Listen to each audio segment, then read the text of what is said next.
Good morning everyone. இன்னைக்கு மறுபடியும் தமிழில் ஒரு கதை கேட்கலாம்.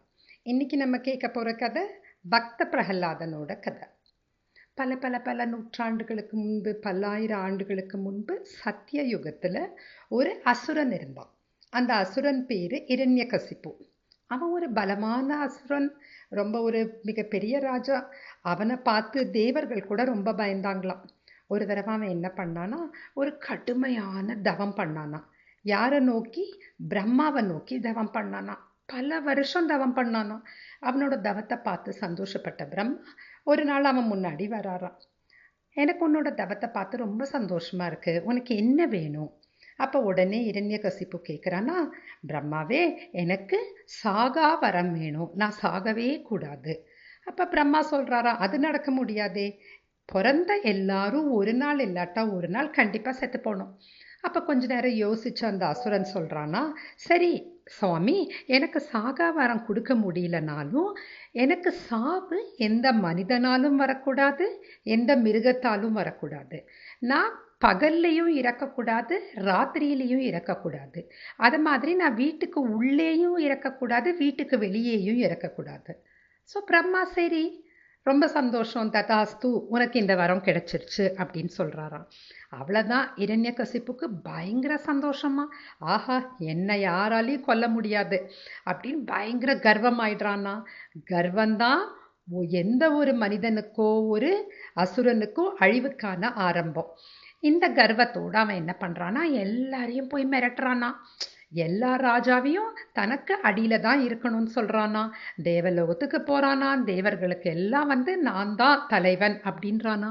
எல்லாரும் அவனோட வரத்தை பற்றி தெரிஞ்சதுனால அவன்கிட்ட போய் சண்டை போடுறதுக்கு பயப்படுறாங்களாம்.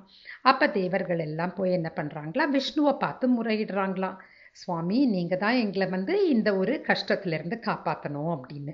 ஸோ விஷ்ணு சொல்கிறாராம், கவலையே படாதீங்க, அவனோட அழிவுக்கான நேரம் நெருங்கிடுச்சு, இன்னும் கொஞ்சம் வருடங்களில் அவனோட அழிவை நீங்கள் பார்க்க போகிறீங்கன்னு. இந்த நேரத்தில் என்ன ஆகுதா, இரண்யகசிப்போட ராணி கர்ப்பமாறாங்க. அசுரனுக்கு பயங்கர சந்தோஷம். தனக்கு பிறக்க போகிற குழந்தைய நினச்சி ரொம்ப கனவோடு இருக்கான். ஏன்னா அந்த குழந்தை தானே வருங்கால ராஜகுமாரன் அப்படின்னு ரொம்ப ஆசையாக இருக்கான்.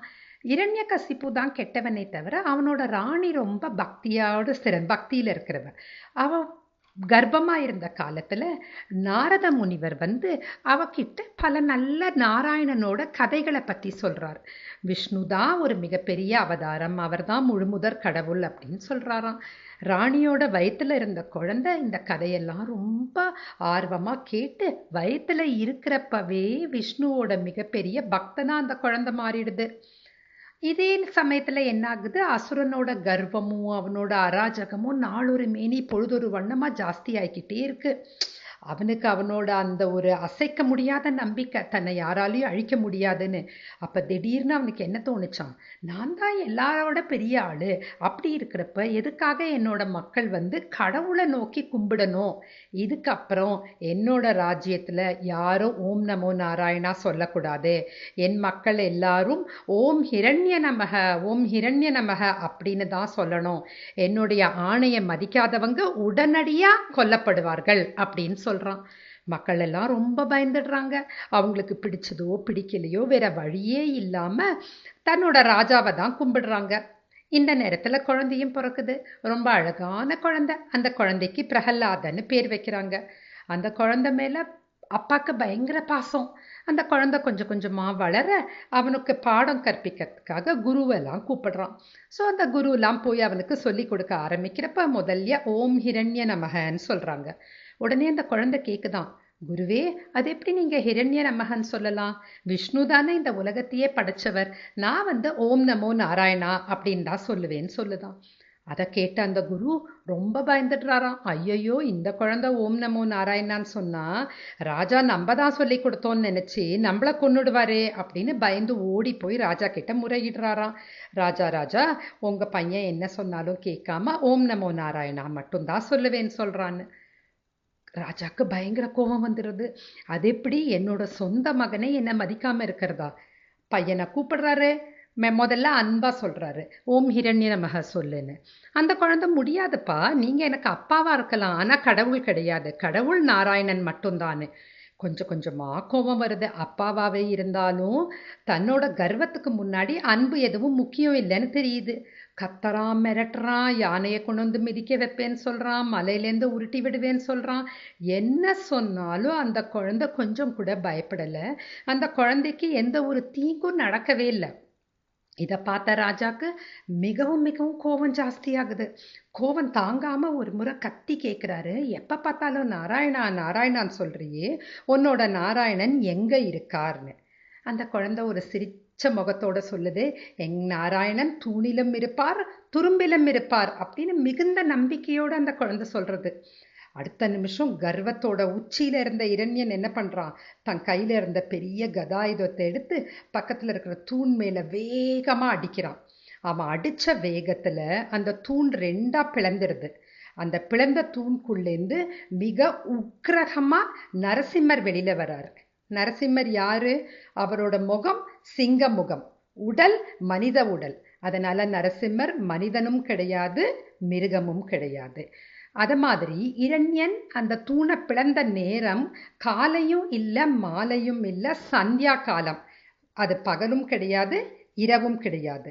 மிகுந்த கோபத்தோட வந்த இரண்யனை பார்த்து அந்த நரசிம்மர் அதை விட அதிக கோபமா உக்கிரகத்தோட கர்ஜித்து இரண்யனை இழுத்து தர தர தர தரன்னு வாசப்படியில போய் உட்கார்றாரு. வாசப்படிங்கிறது என்ன? வீட்டுக்கு உள்ளேயும் கிடையாது, வீட்டுக்கு வெளியும் கிடையாது. உக்கிரகத்தோட நரசிம்மர் தன்னோட நகத்தால இரண்யனோட வயித்தை பிளந்து கிழிச்சு அவனை கொன்றாரு. ஸோ அசுரனுக்கு அழிவு ஏற்படுது. எல்லாரும் அந்த உக்கிரகமான காட்சியை பார்த்து நடுங்கிட்டு இருக்கிறப்ப பிரகலாதன் கை கூப்பி பணிவா போய் நரசிம்மரை வணங்கி ஓம் நமோ நாராயணான்னு சொல்றான். அவனோட பணிவையும் பக்தியையும் பார்த்து ரொம்ப சந்தோஷமான நரசிம்மர் அவனுக்கு ஆசீர்வதித்து, நீ என்னென்னைக்கும் உன்னோட இந்த அன்பும் உன்னோட பக்தியும் உன்னை காப்பாத்தும்னு சொல்றாரு. இதுல இருந்து நம்ம கத்துக்கிட்ட நீதி என்ன? நம்ம கற்றுக்க வேண்டிய நீதி என்னன்னா, நம் கடவுள் மேலே நம்பிக்கை வச்சா, கொஞ்சம் கூட சந்தேகம் இல்லாமல் முழு நம்பிக்கை வச்சா, கடவுள் ஏதாவது ஒரு ரூபத்தில் நம்மளோட துன்பங்களும் போது நம்மளை காப்பாற்ற கண்டிப்பாக வருவார். நம்மளோட மனசுக்குள்ளேயே பார்த்தீங்கன்னா எல்லாரோட மனசுக்குள்ளேயும் இரண்யன் மாதிரி கெட்ட குணங்களும் இருக்குது, பிரகலாதன் மாதிரி நல்ல குணங்களும் இருக்குது.